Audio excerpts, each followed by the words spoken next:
For many years now, a lot of worship bands have been playing with tracks. Now this can take different forms. Some churches use tracks as their complete instrumentation, and other churches use tracks, as we call it, for a bed of sound, which means your band is playing on top of these pre-recorded tracks that helps you become much larger sounding.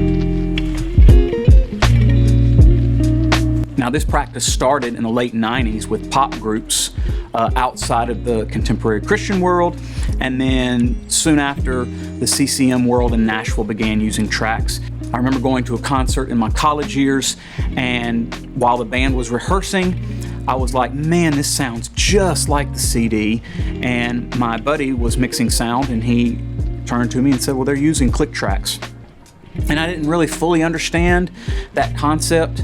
I remember talking to Aaron, the drummer, and I said, man, are you able to keep in time with that? And he said, Mark, as long as I can hear that click, I can stay in time with it. So the practice has slowly made its way into the church world, first on sites like Loop Communities, and then of course now on multitracks.com, which is what most churches are familiar with using when you're trying to grab some of these click tracks to the popular worship scene.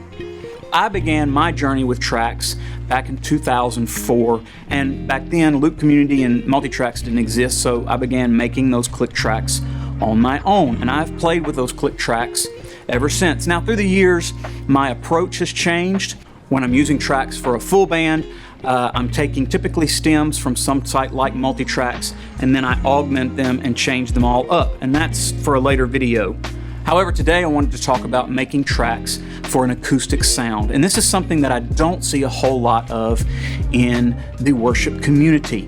During the pandemic, I remember Multitracks releasing a set of what they called acoustic worship tracks. But these tracks were made up of keyboard sounds, mainly pads and keyboards. And when I think of acoustic tracks and acoustic worship, I'm not thinking of keyboard sounds. I'm really thinking of stringed instruments, like an acoustic guitar. So years ago, I started making my own acoustic tracks, and these are very acoustic sounding multi-tracks that I can use when I'm leading worship as a single piece with just myself, or a 2 or 3 piece small ensemble. And many times I'll take either another guitar player with me, or I can do a guitar and a cajon, a percussionist of some sort. These tracks are designed specifically for a very small ensemble, and when you're leading worship with these tracks, they don't sound like a full band, because you really don't want to be on a stage with just 1 or 2 people and have this massive amount of sound coming out of the PA system, because it sort of ruins the effect. It ruins the illusion that people are worshiping with just a couple of musicians. And in some cases, it can even sort of be distracting. What I wanted to do was design these tracks that give us that sound bed, or that bed of sound, for a small acoustic ensemble. And so I wanted to share with you today exactly how I make that illusion work. Many years ago, when I began doing these acoustic tracks, I would set out making just an acoustic guitar, maybe a shaker and a bass. And then I finally brought on my friend Casey Moore to help me refine and perfect this acoustic track sound. As a personal preference, I always like to have a bass player with me, because I like that low end sound. And obviously, in a lot of cases, I can't have a bass player if I'm just going by myself as a 1-person or a 2-person band. So I always track that bass. And this brings me to a very important point. Be consistent when you're making these tracks. There's nothing worse than to have 1 or 2 songs in your set with a certain sound, and then song number 3 and 4 have a totally different sound. In some cases, no track bed, no bass at all. It's going to sound really thin if you've done 1 or 2 songs really nicely with a consistent track, and then a couple of songs in the set you don't have that.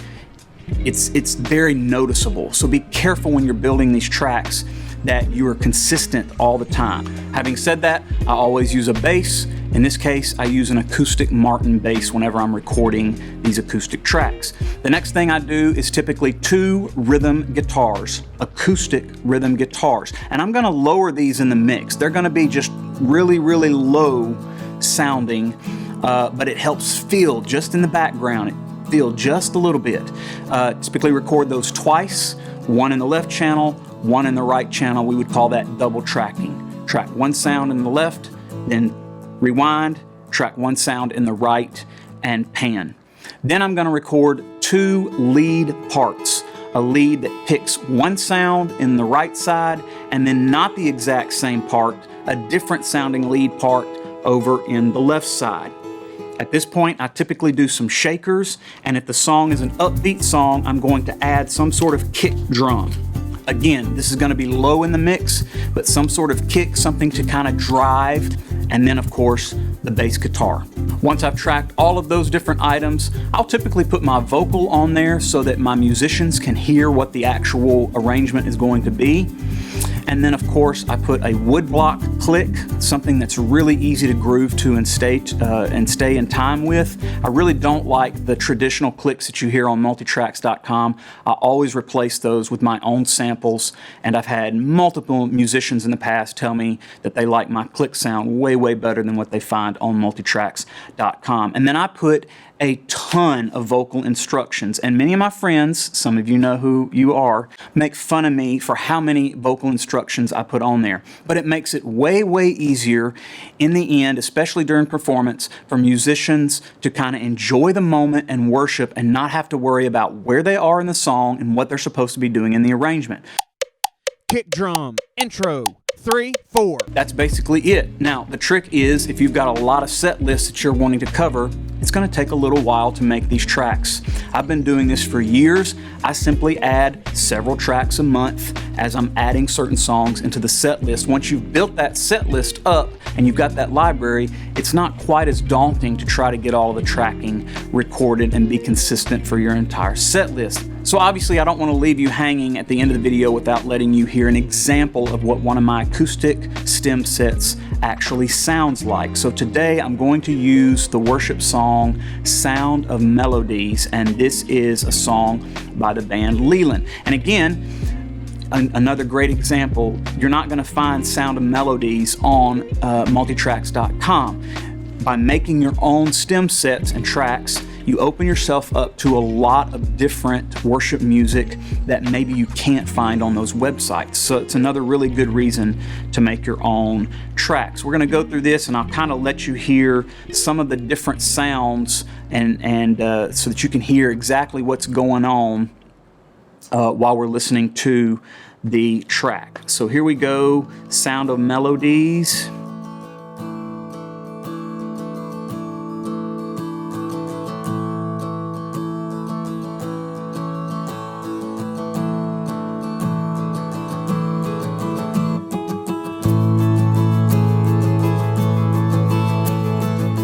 Here's just the lead.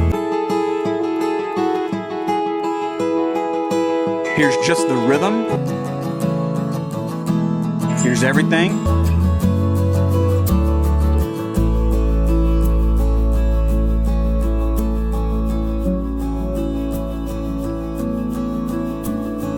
We who were called to be your people,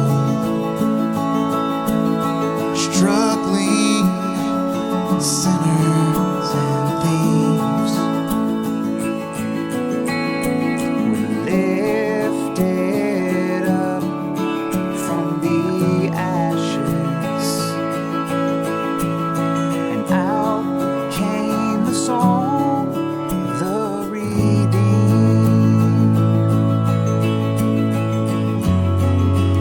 Again, here's some of those leads only.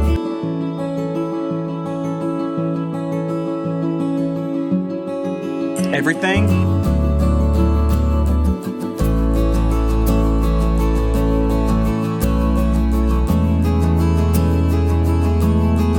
Here's some of that rhythm.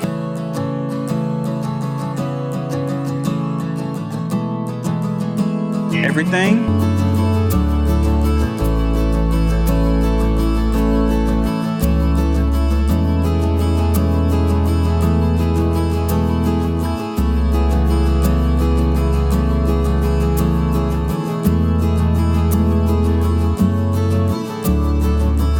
Now here's me with a full band.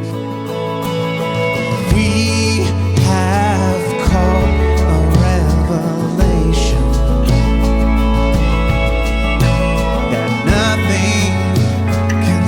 you'll see that I decided to use a fiddle player and a pedal steel player with a drummer, a very different type of setup for worship in this case, and these tracks work beautifully with it. Fills your daughters and your